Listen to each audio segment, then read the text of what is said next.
आज तुझे स्कूल जाने की जरूरत नहीं है। लेकिन दादी, आज तो स्कूल में मेरा टेस्ट है। अरे एक दिन स्कूल नहीं जाएगी तो ऐसी कौन सी तेरी कलेक्टर की पढ़ाई छूट जाएगी। वैसे भी मैं देख रही हूँ आजकल तो बड़ी ढीठ हो गई है। अपनी दादी की बातें सुनकर बिंदु नाराज हो जाती है। तभी उसकी माँ कहती है, अरे बिंदु, इतनी छोटी बात पे मुंह फुलाने की क्या जरूरत है। दादी बिल्कुल सही कह रही हैं। लड़कियों को तो घर के काम काज सीखना चाहिए। अरे बहू, रमेश के लाड़ प्यार ने इसे बिगाड़ रखा है। कम से कम तू तो मेरी बात समझती है। अच्छा, मेरी पूजा का समय हो गया है, मैं पूजा करने जा रही हूँ। इतना कहकर रमेश की माँ वहां से चली जाती है।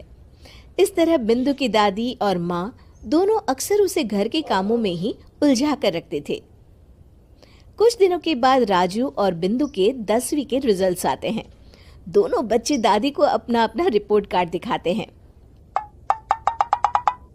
शाबाश मेरे लाल, तू तो बड़े अच्छे नंबरों से पास हुआ है।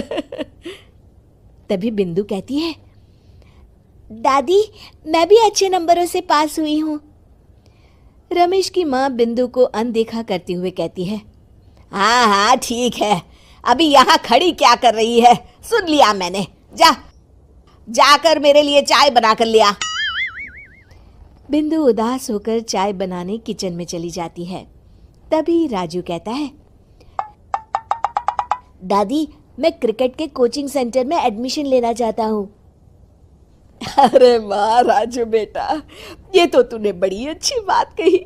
तू कल ही अपना एडमिशन करा ले, जितनी भी फीस होगी मैं दे दूंगी। अरे एक दिन मेरा पोता विराट कोहली बनेगा। इस तरह अक्सर रमेश की माँ अपनी पोती बिंदु के साथ दुर्व्यवहार करती थी।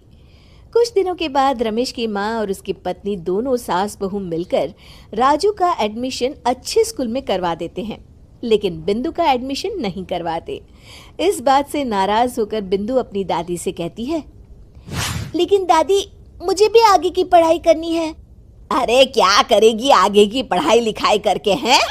आज से ये पढ़ाई का भूत अपने दिमाग से उतार दे। इतना कहकर रमेश की माँ वहां से चली जाती है। उस दिन के बाद से बिंदु की पढ़ाई हमेशा के लिए छूट जाती है और उसकी दादी उससे घर के सारे काम करवाना शुरू कर देती है। इस तरह उसका सारा दिन घर के कामों में ही बीत जाता था। कुछ दिन बीत जाते हैं और एक दिन रमेश छुट्टियों पर घर आता है। बिंदु को घर के काम करते हुए देख उससे कहता है, अरे बिंदु बेटा, तुम स्कूल नहीं गई? पिताजी, दादी ने मेरा एडमिशन कराने से मना कर दिया है।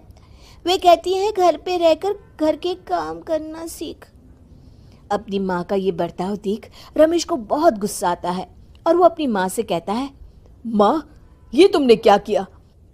आगे की पढ़ाई के लिए स्कूल में बिंदु का एडमिशन क्यों नहीं करवाया? अरे बेटा, लड़की जात है, ज्यादा पढ़ लिख कर क्या करेगी? वैसे भी शादी के बाद तो इसे घर के ही काम करने हैं ना। तुम किस जमाने में जी रही हो माँ? अगर कल्पना चावला के घर वाले भी तुम्हारी सोच के होते तो क्या वो पूरी दुनिया में हिंदुस्तान का नाम रोशन कर पाती?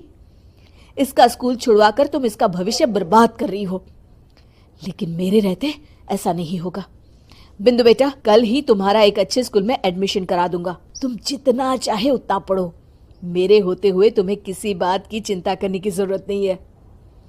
अपने पिता से हौसला पाकर बिंदु खुश हो जाती है और कहती है, जी पापा, मैं खूब मन लगाकर पढ़ाई करूंगी और बड़ी होकर डॉक्टर बनूंगी।